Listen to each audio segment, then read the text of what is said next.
staff boo xam ne looloy liggéeyam war na koo draw to attention but dama dem straight to mayor ma ne ko man fi ma nekk nii dama very uncomfortable because suma country léegi recognize uñ ko man maa ngi liggéey in UNESCO the schools are going down and so on so really the Gambia needs assistance. So Munema Nala sent there as an envoy, which was wrong. I mean, he can normally that is not done. Oh. But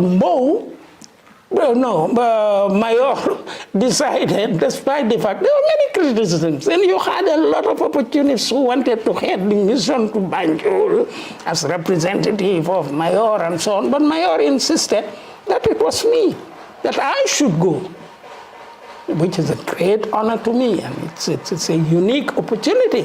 So ci laa ñëw ma wax ak ñoomin Satan Jaw ak this man was his permanent secretary Badara Diouf, very brilliant gentleman. Mook Sata ma wax leen ko den Mayor ne ma doo dem loxo neen. He sent immediately through the UNDP a check of $100,000 for the education department. And then when I came, but President Jammeh was very grateful. Mungi grateful on bu baax kontaan ci then ma gën a exaggerate ma wax Mayor ne really Lee appreciate nañ ko, the minister is so happy about this. Then ñu joxati leen another $100,000 euros. $100,000. $100,000. So Satan at that period ñu ngi amoon this St. Mary's thing. Then Yahya Jammeh waxuma dara bi ma fi President Yahya Jammeh waxut ma dara bi ma fi nekkee dafa xaar ba ma dem Paris. Ci la ma Madame Honorable Satan Jaw contact mu ne ma président ne ma contact la parce que daf la bëgg a appoint as chairman of the commission for the creation of the University of the Gambia. Wow. So ma ne ko waaw ma dem gisi ji Mayor ma wax ko and mu welcome idea bi. So ma commencé ma ñëw fii ñu def suñ comité bi ak Makayre Ndiaye mu nekkoon ci beneen the technical school, Dr. Marena, and there were various other Gambians, former head of the Yundum College, and then quite a few others, and I apologize for not remembering these names. No, the phone committee B, and Badara, Honorable Badara was the secretary of the commission. So we prepared our report. We visited London, visited some universities, and Makayre Ndiaye of this, what do you call it again, the technical thing, is a brilliant person, and he was surrounded by many other brilliant Gambians. And our idea was to have, and especially, so the idea modern, really take advantage of this university, ak enthusiasm because Yahya Jammeh jëlee, because whatever nga loo mën a wax ci affaire am tam, unfortunately yu bari yu xew ci ronam nga xam ne tey mu ngi ci isolation bi mu nekk nit la boo xam ne amoon na vision. Because idea bi was to have more than pour a very big university. Dina dem ci bi ba lifin big campus. Then we will sign a contract with professors from powerful universities.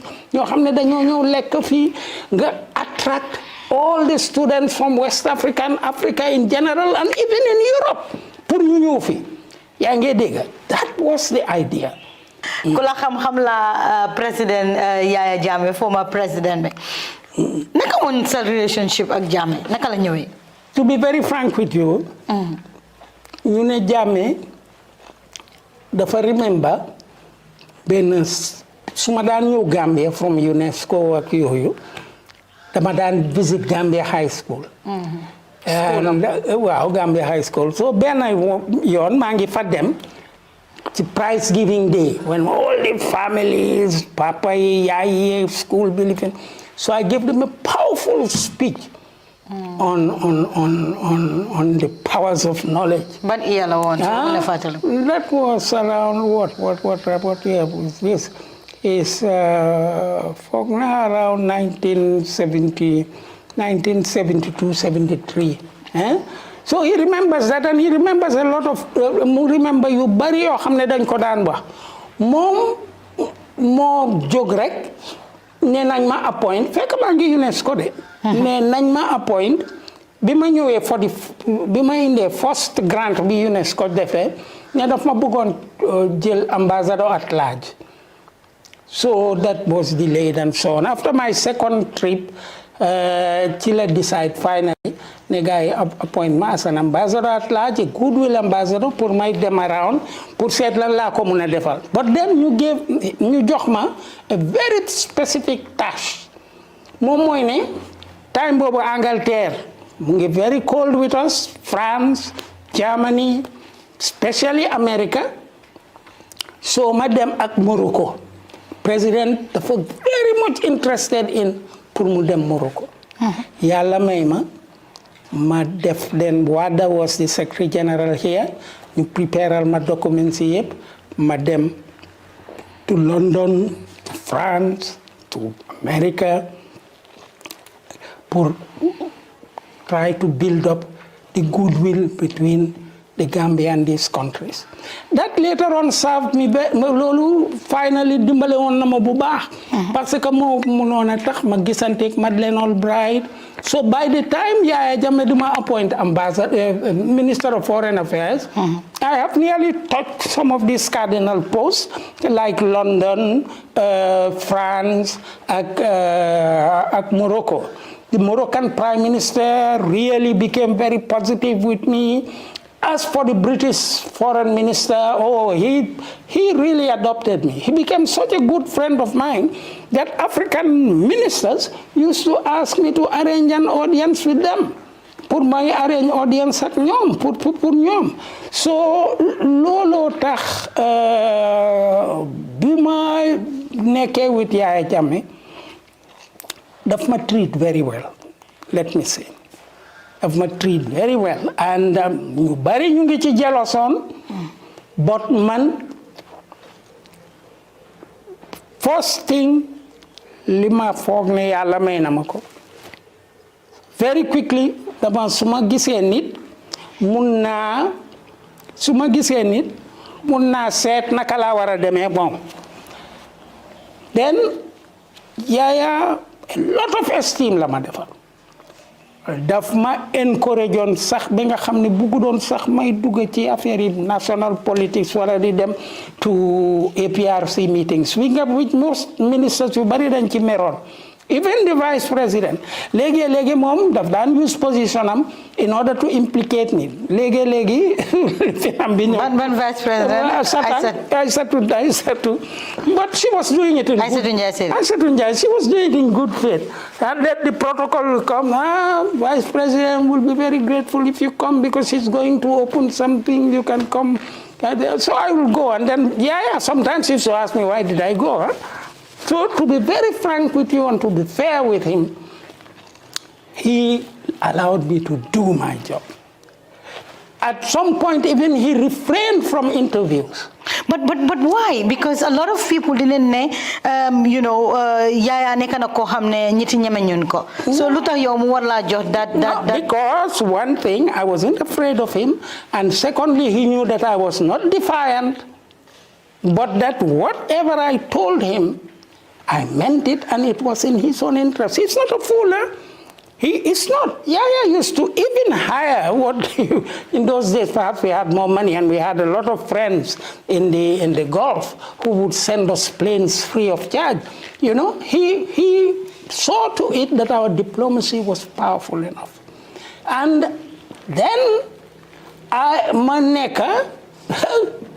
nekk on the throne of the Gambia. Te loolu Ablaye Sallah ak Blaise Diagne, Maodo Touré worked very hard on this pour que Gambia's turn ci Security Council bi ñu jël ko. yëpp di wax little Gambia naka la mën a nekkee di chairing the Security Council fi nga xam ne Angleterre all these big powers are there but we presided over it.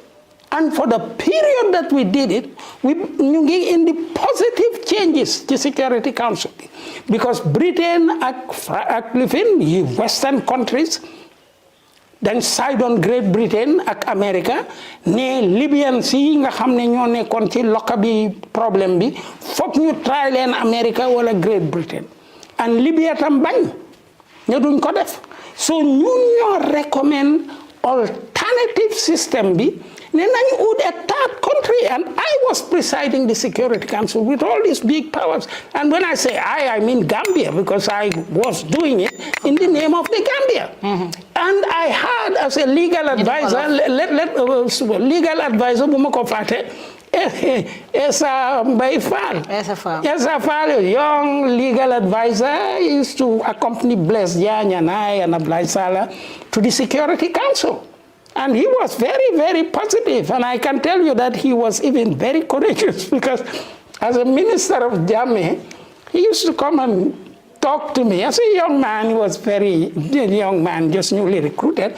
But daf ma daan wax dëgg daf ma ne sa fooguloo ne yenn yi nga xam ne ñu ngi ko def nii waruñ koo def man ko yes you are right but mu ne ma xamoon naa lii su ma ko waxoon benn ministre dina dem boole ji ma ci li non every moment boo xam ne am nga collègue bu la wax loo xam ne dëgg la jëlal accepted so bu ma jël too much time President Yahya Jammeh was very correct jox naa ko the best of diplomacy and ñu bari bëggoon nañ mu arrest ma tëj ma wala because ñu ne ni ma bàyyee ni ma resigné ci ko am na kenn kam sax koo xam ne dañ ko pousse pour mu wax ko ne sa xam nga when he resigned with you bi moo génn dafa bang sa bunta bi that was not true. Wow. Si lu ma jot a dégg naa loolu ne am ngeen benn xëccoo bu ndaw ñi ne da nga bang bunta si kawam. loolu am na ndax amut. No, amut. I'm not crazy. Why would I do that to a head of state? I'm very protocol. I tell him things. I tell him solid truth. Naka la loolu xewee. No. Ak fan nga ko fekk ba war a wax ak moom. No, in his office, for example, bim daxe European ambassador of Europe. I am his advisor in the foreign service, and I talked to him. I told him that this was not in our interest. Mane ko lii du suñu interest dinañu indil a lot of prejudice. So mu ne ma duma daxaati any ambassador loolu la ma wax yaa ngi dégg moom Yahya Jammeh so when mu daxa British bi dafa xaar ba ma travel mu def ko because then mun naa wax ay turi nit ñu doon every time sa Sedat Jobe xariti West bi la xariti tubaab yi laan leen léegi suñ ko maintenir fii suñ defut lañ tubaab yi ñu ñoo defaay dañoo jël xaalis di ko jox opposition bi di yónnee xaalis through UNDP which is nonsense ma ne ko loolu amut and he listened to me yaa ngi dégg ma ñëw ci lenn loo xam ne bi ma bàyyee government many people don't know that ma génn ci Yahya Jammeh then African Union appointed me and Yahya Jammeh def loo xam ne kenn mënu da wax ne none of them understood even Minister he gave me a passport a diplomatic passport for 5 years 5 years lañ def ci diplomatic passport ban yàlla la taana as ambassador naka as minister I left the ban yàlla la taana ban iya nga nekk minister ban iya 98 yes be 98 be 2001 okay no then they gave me a diplomatic passport and not only that whenever something happens and I get into ma dem ci bëgguma lii mu sound like blowing my own trumpet. But all of these people. nettali si laa ma ñi boppam. ma dem ci office am ma da dégg voilà benn bés dugg naa ci office am fekk dama dégg ne loolu sax ndeysaan dem si yàlla bi Baba Jobe moo ñëwoon mu ne ma saa yaa président mu la doon seetaan all the time because depuis barka démba ñu ngi ko wax ne you know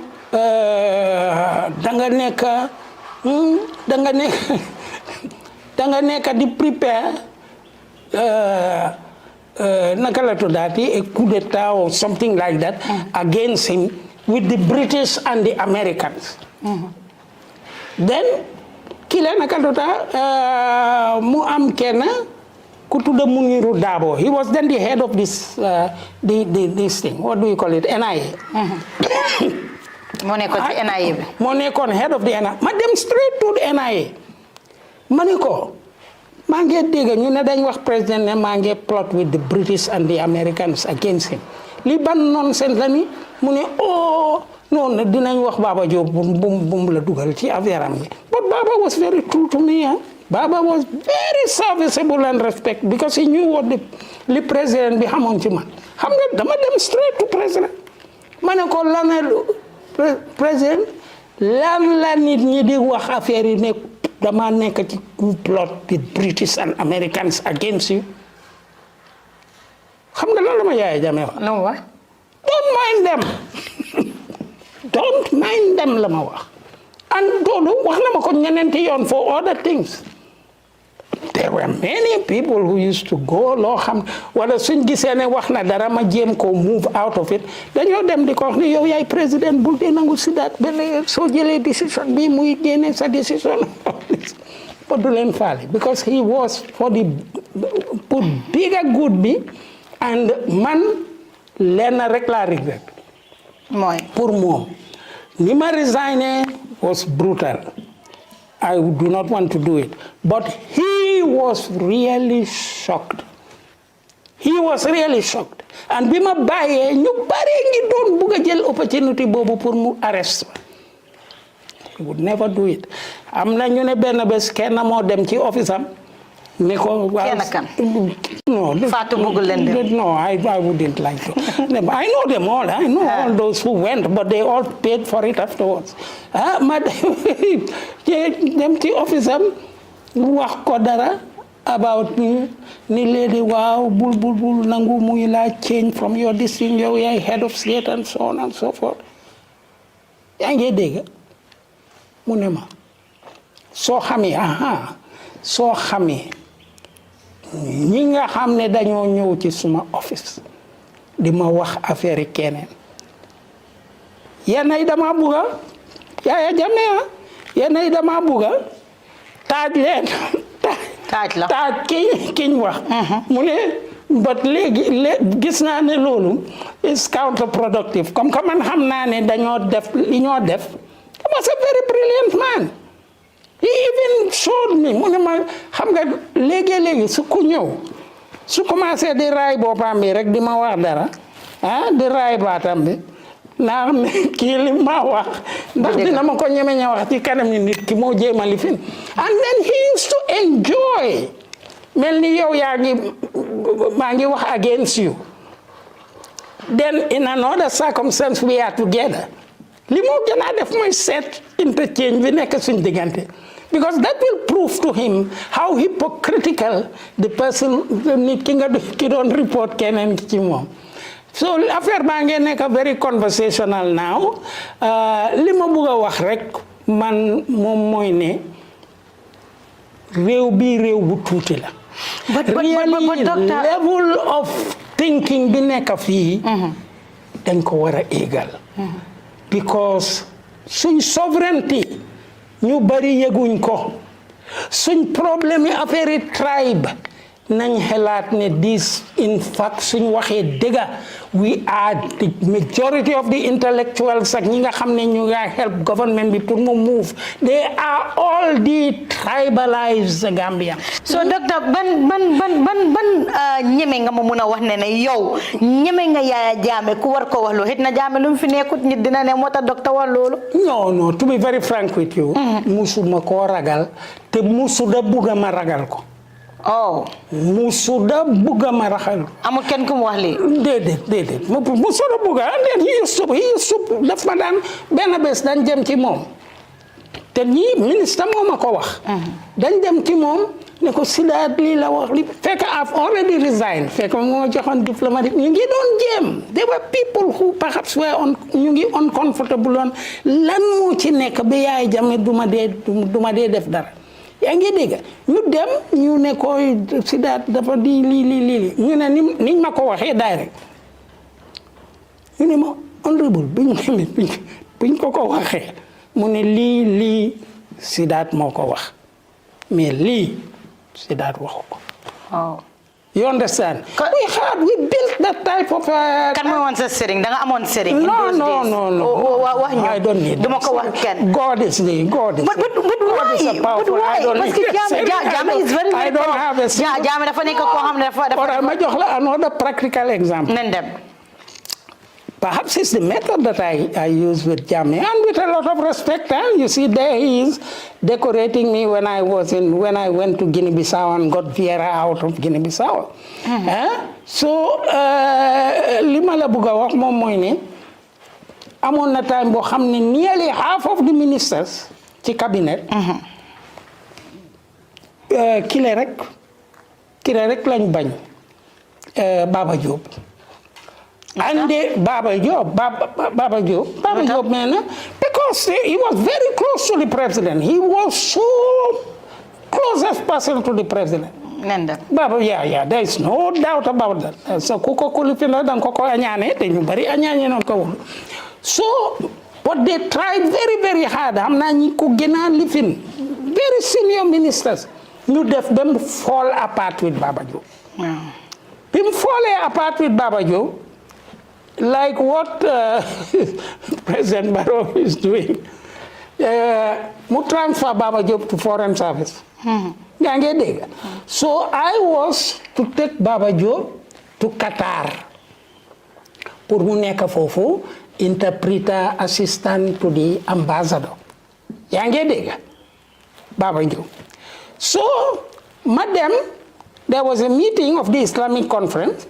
Manef kafa ak Mangom Cissé. So mani president maa ngi nii di dem Qatar na ànd ak Baba Jobe mu ne ma I'll be coming with him because I'm coming to the meeting. So man dinaa ko indi ak all what he needs is jabaram ak doom yeeg yëpp naa ko indi.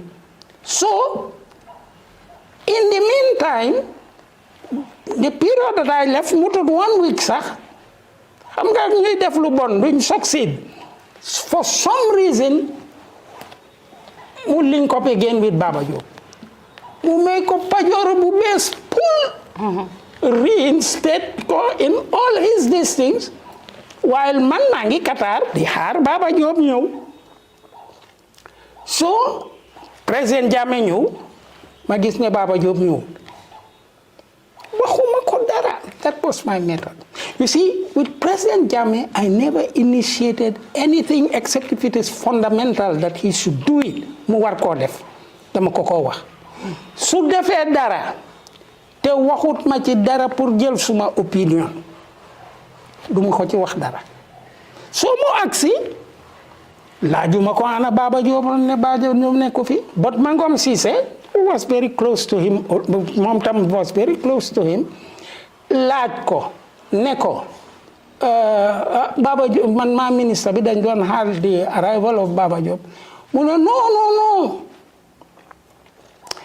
Baba Jobe dafa am mbañ yu bari dañ jealous ci moom but to be very frank with you moom he is one of the rare people who are sincere to me.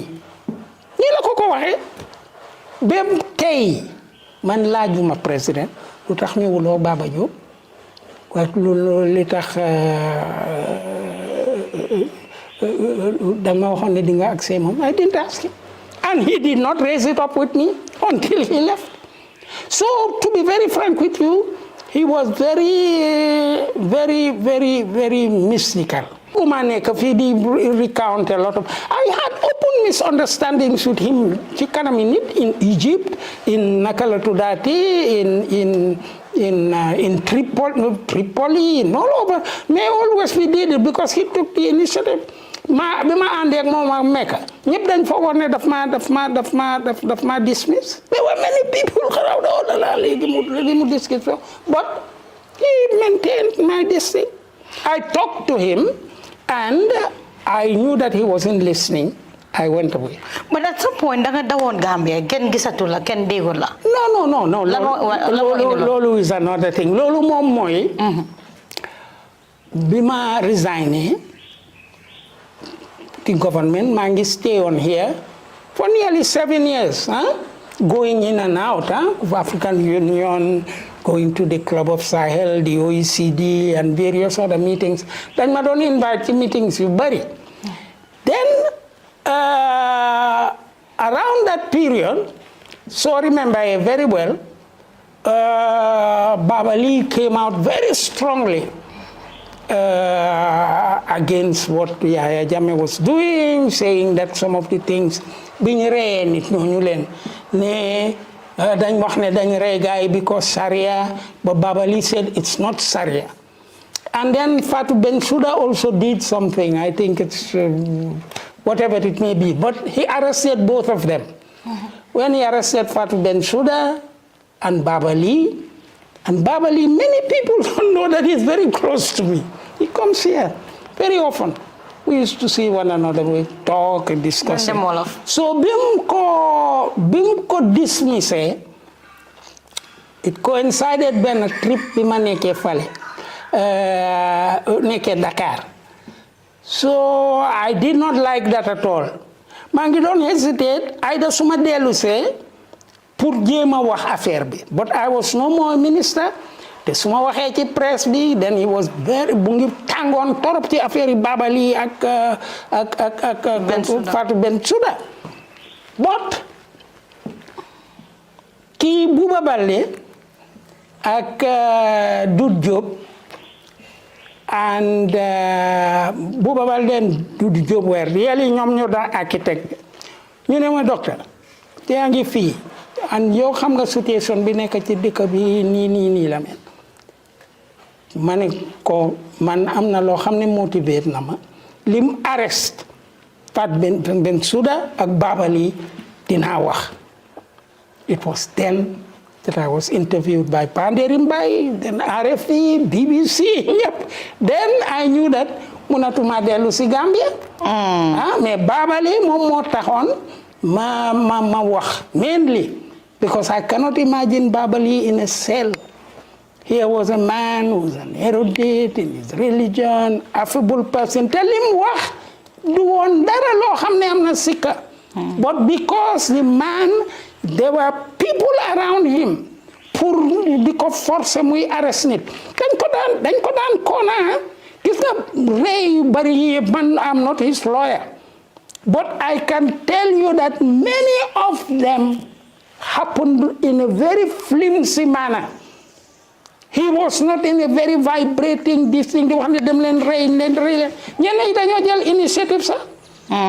nga am benn ennemi nga xam ne wax na dara loo xam ne président bi bëgg ko rek nga label ko something yóbbu ko dugal ko kaso. Some of them were very powerful. They were locking up people without him knowing. Without Jammeh knowing. That I can say. I'm not defending him as I said. And I am very much saddened. Dama saddened the fact ne rey yi ak yu bari yu ñoo wax ci affaire am dafa tax nit ñi foog ne he's a big criminal. He's a human being. I said it the other day at the radio. I have seen gis naa Jammeh many times rongoñam yi di génn Yaya Jammeh di jooy. wax na kon yow déglu loo sama interview bi dama seet ko. déedéet tey ñu ngi nii Gambian Talents. waaw déedéet. lu tax Jammeh war a jooy. non dafa he is a human being, he feels. daf dee feel benn bés maa ngi àndoon ak moom ci place yu mu la foog naa Dobong la doon visite wala beneen dëkkat ci foofu la doon visite. den xale yi ñëw school bi ñëw pour welcome him yaa ngi dégg mu xool nearly 80% of the school children all of them were barefoot. waaw. loolu daf ko toj di rongoñam yi di génn man gis naa rongoñ yi Yaya Jammeh more than 3 times. So he's a human being, he feels. But you should not forget, in that position, the position bobu image being a create of strength. And internally, linga feel are 2 different things. So you yanaye dafa nek ci position bo xamne dañ ko ñew. For example, jëlal 40 Ghanaians and all these type of people yi nga xam ne dañ leen rey yow foog nga ne from the beginning to the end he was involved non dañ ñëw tiital ko su ñëwee tiital la ne ñii rebelle lañ dañ leen invite ne keneen a ngee prepare coup d'état su indil nañ leen fetel su gisee ngeen ñëw ak seen sandwiches yi nii dañoo jéem a camouflage dinañ leen jox fetel pour ñu rey. So we have to eliminate these people. Perhaps and what will he do? They want to come and kill me? He was no more in control. Otherwise, the man I know and for whom I have been working as a diplomat will never take such a callous decision. So your interview bi depuis bi nga defee interview boobu si la nga ragal a ñëw Gambia. ñëwuma Gambia and after a few months ma delloo si suma moto bi. My car came. So it's just to show you lii xew. mu am ñoo xam ne gis nañ suma moto bi ci ferry bi ak ci lii xaw ma ndax wax nañ ko ndax dañ ko bëggoon a jox surprise. But at 3 o'clock in the morning suma sister si moo nekkoon fii ak jëkkëram. 3 o'clock in the morning the blacks came here. ñu ne ko dañ bëgg a gis docteur. mu ne leen kooku ngi Dakar ñu ne ko déedéet moto gis nañ moto ma yor. She has to convince them that I wasn't here. But imagine if I had returned then. Perhaps they have not yet even told Yahya Jammeh. And perhaps waxuñ ko woon Yahya Jammeh. But amoon na ñenn ñu nekk ci ñoom ñoo xamoon na dañ amoon grievances. ni kon perhaps mun na ma door wala rey ma wala lifin ne ma sa ne ko sa you know Dr. Sedat Jobe came here bon balaa moo def dara rek jàpp nañ ko woon ko door rek mu dee or something of the sort you know so therefore it just shows you the paranoia noonu lañ dañ jàppante man xam naa ñu bari ci ñoom ñoo xam ne dañ xeetoon one another ñuy dugalante one another but docteur da nga sampoon kër boo xam ne mooy kër bu ne mu nekkoon wax si Gambia ku nekk Sedat Jobe fan la war a amee xaalis you know Sedat Jobe kiram bi dafa rafet you know mu nekkoon kër boo xam ne jamono jooju noonu ministres yu bari sa amun ko you know ñu bari ñu ngi doon wane Sedat da nga sàcc xaalis si Gambia moo tax nga mun a sampa bi in those days you know it was all over fu nekk nga ko doon dégg Sedat da nga sàcc xaalis ku nga sampa kër bi unfortunately let me tell you one thing waaw nan dem for 19 years. Nenda wolof. 19 years. Lii nag lii laa façon yi laa bañ a wax mais ma wax la ko. comme que da nga indi lii. waaw dama bëgg mu leer. For 19 years. waaw. I was receiving as a salary each year $125,000. I was having a salary of $12,000 a month. You understand? It was even in euros. 12,000 euros a month. That was my salary. You understand? And when I left UNESCO, I was given 200,000 euros blank bulk. You understand? Which is not even a part of my pension. At present, I'm even better paid than some Senegalese ministers, not to talk about Gambian ministers. At present, in my retirement, with a salary of 12,000 a year, when you have a salary between $5,000 and $6,000 a month for life. And if my wife was living, she would be paid $3,000 until she dies in the next 50 years. You understand? Mashallah. So therefore, no. If Yahya Jammeh had anything to say about, on the contrary, I will even maa ngi wax yoo xam ne sax waruma ko dama ànd ak moom ak staff members yaa ngi dégg ñu dem Morocco mu génnee $10,000 wala $20,000 pour share ko among the ministers that travel with him. mu jox ma ko secretary general ma ne leen ñu share ko. And I do not take part of it. doo ci jël sa wàll. No ma ci jël suma wàll. lu waral ma wax la sax even something to show you that I knew that I will. te tam dama duggoon in a position I had nothing to do with finances. When I left the government ñu ma amal xaalis sax. Some of the things yenn yi maa ngi amoon suma gold card from UNESCO. For example maa ngi Ethiopia ma war a dem Nigeria. Man may fayal suma boppa ticket bi pour come to be refunded am naa yu bari yoo xam ne benn tey refunduñ ma ko and I will never claim it again. You understand? So that is not a thing at all. Antuman Saho mun na la ko confirmal. Even sometimes, and you cannot believe that because Yahya Jammeh should have more money than I have. Suma ambassador bi ñëw, and this is just a positive illustration. Saho ne dafa bëgg a ticket pour dellu Dakar. Président ne ko demal gis sa ministre bi. Am na xaalis jokingly rek, and I give him a ticket to go. Yaa ngi loolu nag alhamdulillah Yàlla dimbale na ma ci. That's even why in the position that I was. If I want to travel, say, to Burkina Faso and I don't have a plane, the president provides a plane, or Burkina sends me a plane, or the Libyans send me a plane, and so on. He gave me a lot of privileges. And I will be a very ungrateful person to denigrate him. But I did not accept the way that he allowed himself, but he enjoyed it. And sometimes he enjoyed it jokingly. I don't think he will forgive me for this, but dina ma balal ci li mais ma wax la ben incident moy dafa jox kenn liggéey permanent secretary ko xamne sey na mu ngi amé ay doom ak yoy yep mu nekk ci biir office am bi of Singate ngi fa woon and various other ministers were there ñoom ma recountal affaire bi because bëgguma wax ne maa ngi fa woon so this very senior official ñëw you know daf ko santoon benn liggéey bu ñu war a def so kooku bi mu ñëwee président ne ko yes you at one point in this thing mu ne ko yes you know we have met and we are discussing the matter but dinañ gisante dinañ meet this afternoon to finalize these things and sort it out. Mu ne ko oh you've not yet sorted it out.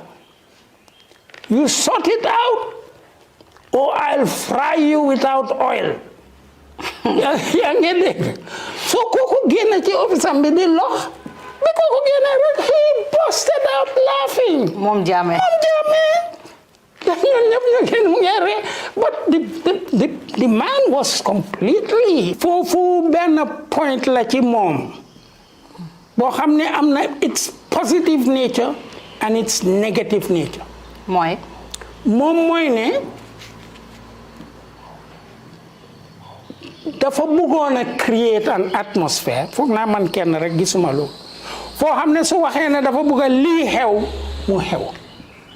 This was why mu munoon a def lu nekk kana munoon a xelaat ci sa life amuloo light rek nga jàppa director now can everybody nga lock leen up xam nga ñooñu suñ génnee they will never want to be in that situation again yaa ngi dégg ak lu bari ngi xew but he was a human being. He had his feelings and joxe na impression of being a dictator. We all knew. Even I myself never dared to come back after defending Baba Lee, because I knew if I came suma dellu si woon moom si boppam sax su ko waxu doon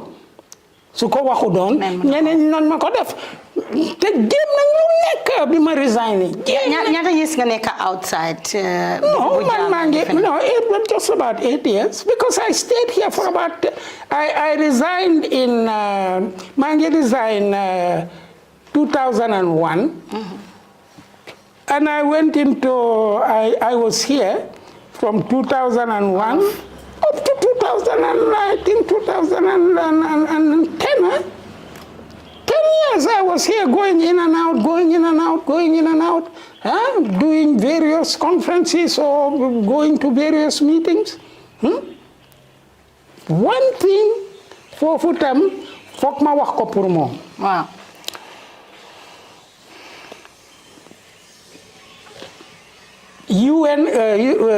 African Union daf ma préparé woon mission bu rëy jox ma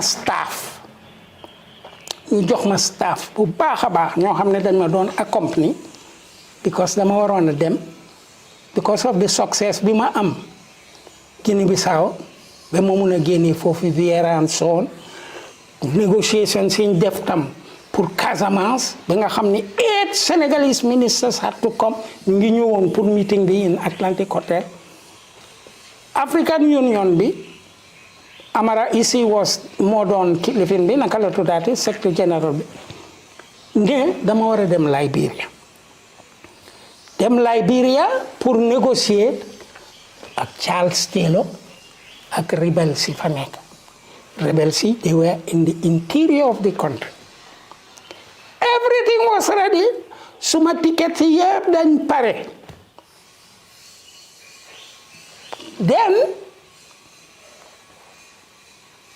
finally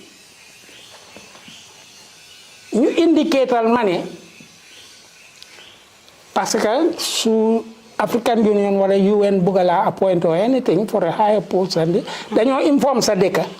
ñu ne Yahya Jammeh dafa ne bu ma dem. No, because he refused me to go. Now bi mu xewee ñëpp dañ doon wax ne gis nga ko mu ngi ko bloqué léegi bàyyi na liggéeyam bi daf ko def. But in hindsight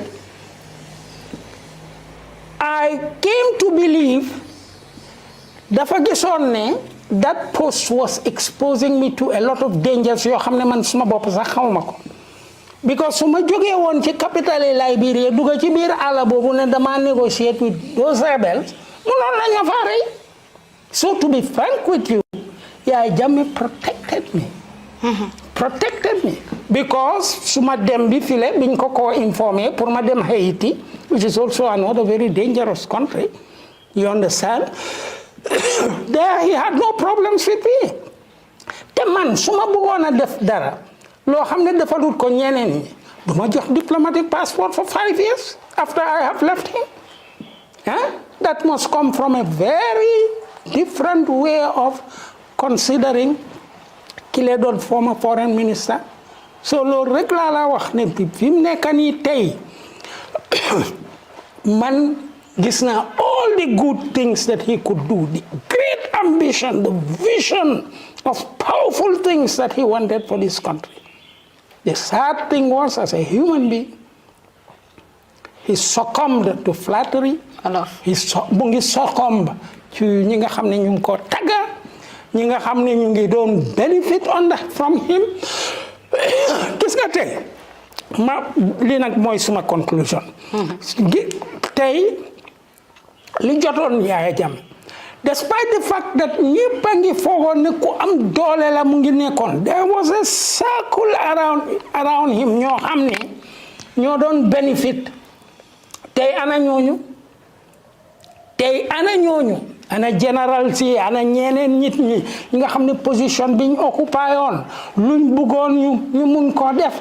So he was in such a tight group that bi gars yi defee lu ñoo def bëgguñ mu dem loolu nag ma wax la benn conversation because dugal na ma in a position to show you all his esteem for me foog ma wax ko su dul loolu du ma nekk góor Yahya Jammeh allowed me mu ma allow ma dem to 16 heads of state meeting to represent him moom du dem one it was cheaper for him than for him to travel but I as his foreign minister was representing him so I was sitting with heads of state Chirac, Gaddafi, Burkina Faso all the presidents of Africa knew me personally even the Sierra Leonean was very very close to me dañ daan lekk sax together ak the president of Chad moom anytime suñ demoon Ouagadougou maa moom may daan añ and I was not a president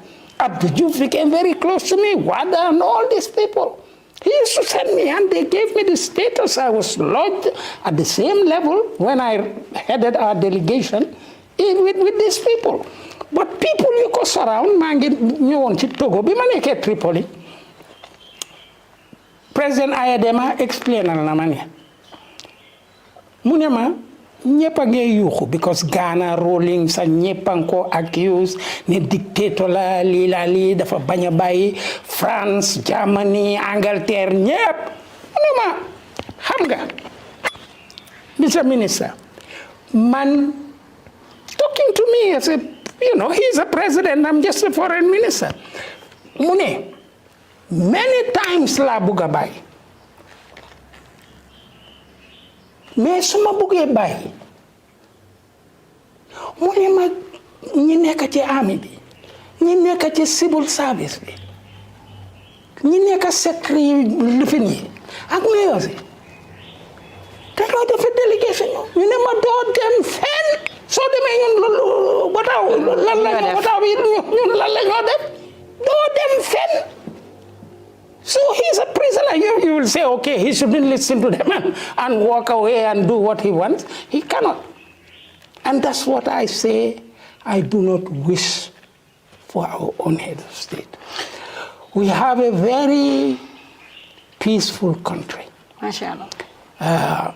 We wanted to have a transition to change from Yahya Jammeh, install democracy, constitution bu bees, gis ne institutions yi yëpp a ngee dox lu nekkaa ngi correct ñu gis ñu as a sovereign state te suñ ñu gisee as a sovereign state ñu mun a rapidly with efficient people ñi nga xam ne brains yi réew mi yëpp lañ people like Bakary Ndiaye ki nga xam ne moo indi gamsel to such a level benn tey brainam baa ngee liggéey suñ ko joxoon tey gamsel dina ko yóbbu to international level. léegi lu ma bëggoon a xam mu nekk. maa ngi ñëw. ok so therefore li ma bëgga te li ma ñaan. na yàlla may suñ président bi. mu mun a àgg ci discernment bi. as much as mu ngi grateful pour ñi ko dimbale pour mu nekk.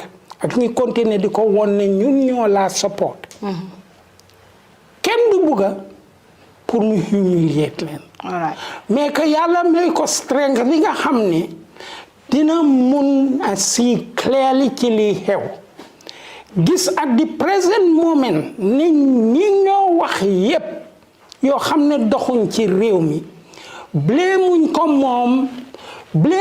moom mais li xew te yàlla may ko strength bi pour mu mun a gis ne li ñoo wax especially soo jëlee this audit report ak this impressed which are not paid na commencé avec loolu wone ne dama bugga loo xam ne dafa war a correct bu correct yàlla xam ne ne su ko defee ba pare taamam bi jeex loolu sax dina ko allow pour mu muy naa yëg ne mu ngay jox a meaning to the period lim dee ooyee legacy su mu nee def loolu dina dimbale boppam te dinañu génnee ci situation bu difficult maa ngi touch on benn point bu very delicate te foog ma wax ko. waaw because ñi ko criticize loolu tam bokk na ci. dama bëgg a président bi mu xam ne. muy opposition UDP NPP NZP PFP lu mun a nekk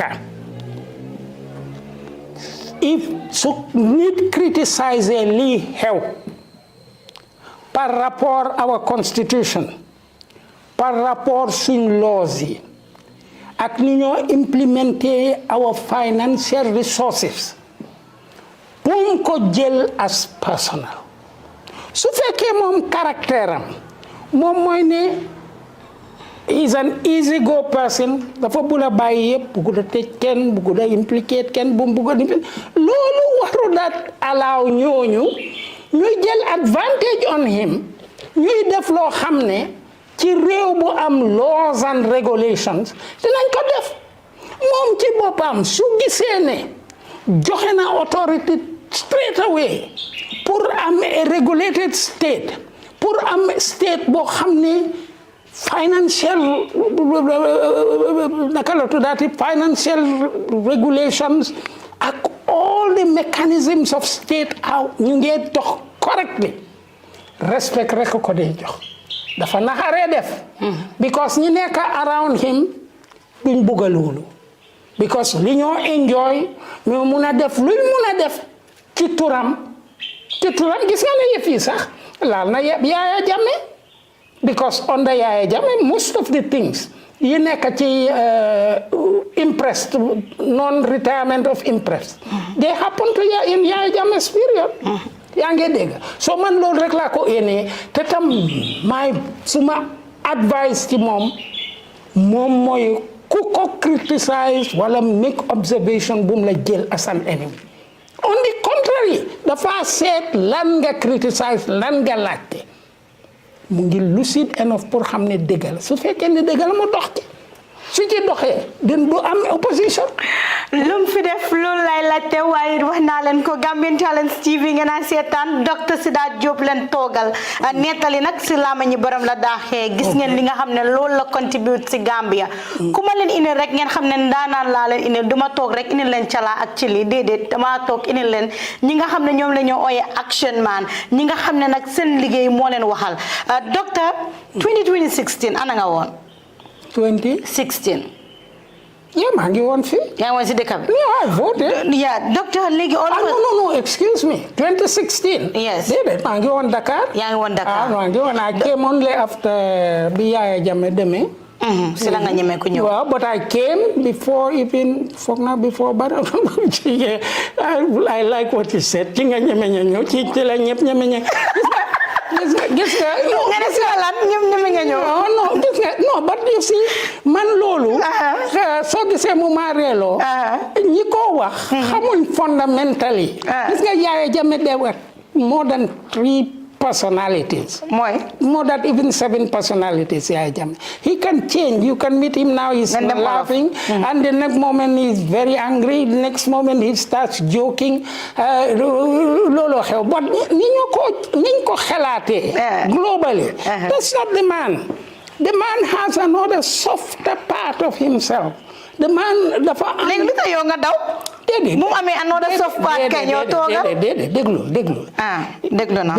bi ma resigné ci position bi ma nekkoon su fekkoon ni ku soxor la woon amoon na all the opportunity pour mu arrest ma because as foreign minister gisoon naa how close I was to kile naka la tuddaati to Robin Cook biñ nekkee South Africa pour woon la ne because the British duñ ma doon allow ma def loolu Robin Cook ñu ngi woon ci benn hall mu agsi ak queen bi yaa ngi dégg moom ma oo man pour introduce ma directly to the queen bi mu defee loolu lan laa def man ma dem ma ne suma président bi dama wax ak queen bi and the president came and started talking the queen was very much interested maa ngi doon gis ni mu doon seetee sword Yahya Jammeh beeg yooyu but he spoke to him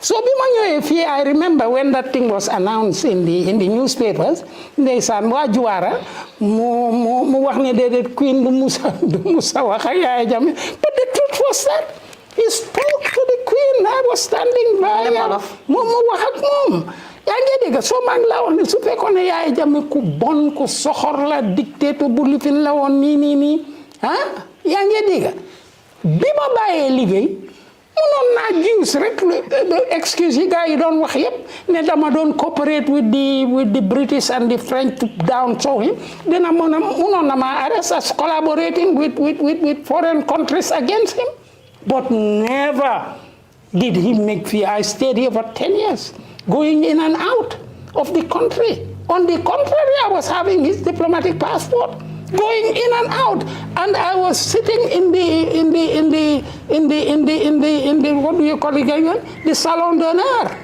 where the ministers sit when they are traveling. While I was not a minister, cars yi ñoo ma daan jël, moto yi ñoo ma daan jël from that place. I was not a minister. But they were taking me to the plane. And when I come back into the Gambia, I was picked up from the stairs of the plane to come. Benn yoon sax maa ngi join on ak kii naka la tuddaati Singate Edward Singate mu ne ma man moto bi maa jël boobu ngaa ñëwee ma jéng wàcce plane bi ma Singate ñu dugga salon d'honneur ñu protocole bi prepare woon ma ona lañ maa jox all the time throughout the period that he was.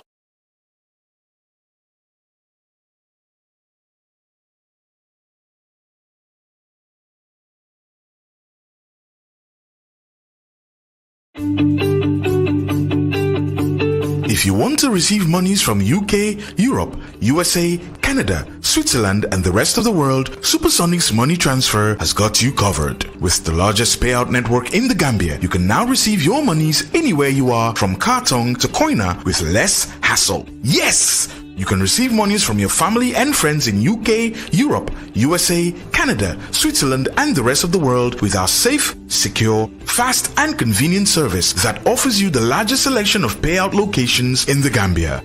Supersonic's